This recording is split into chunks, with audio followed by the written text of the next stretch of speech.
Kisru cabur bulu tangkis yang diduga menggunakan atlet dari Platnas mencoreng sportivitas Porprov Sumsel ke-13 di Okuraya. Penggiat olahraga sekaligus Wali Kota Prabu Muli Ridho Yahya kecewa dengan permasalahan tersebut.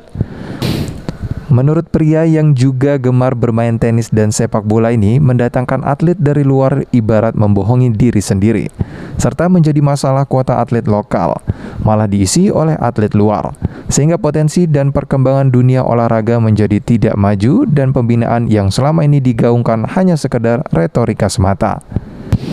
Ridho Yahya sendiri berharap di event selanjutnya, apapun caburnya melarang daerah menggunakan jasa atlet profesional dari luar. Namun apabila mendatangkan pelatih dan mengirimkan atlet ke luar kota untuk keperluan pembinaan, maka hal itu diperbolehkan. Yang mendatang keluar kan membohongi diri sendiri. Coba, kita latihan lamonnya, tiba-tiba pas nak bertanding kita tidak terpakai. Kecewa dah. Ya, yang kedua, kalau kita mendatangkan keluar itu kan tidak bisa kita manfaatkan. Kota kita dipakai orang lain, itu yang jadi masalah. Ya harapan kami ya kepada KONI untuk mengevaluasi. Kalau gini jujur saja kita kecewa. Kapan Sumsel akan maju? Pembinaan itu hanya sekedar retorika baik, pembinaan itu. Semestinya kalau dia pembinaan benar-benar tidak boleh ada keluar. Bahwa yang umur sekian harus sekian.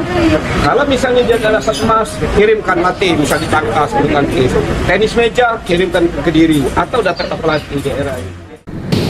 Akibat skandal ini, 12 kabupaten dari cabur bulu tangkis mengundurkan diri dan tidak akan mengikuti pertandingan dalam ajang Porprov.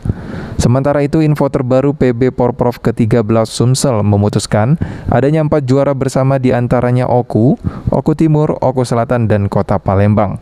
Beni Firdaus, PAL TV, Firdaus.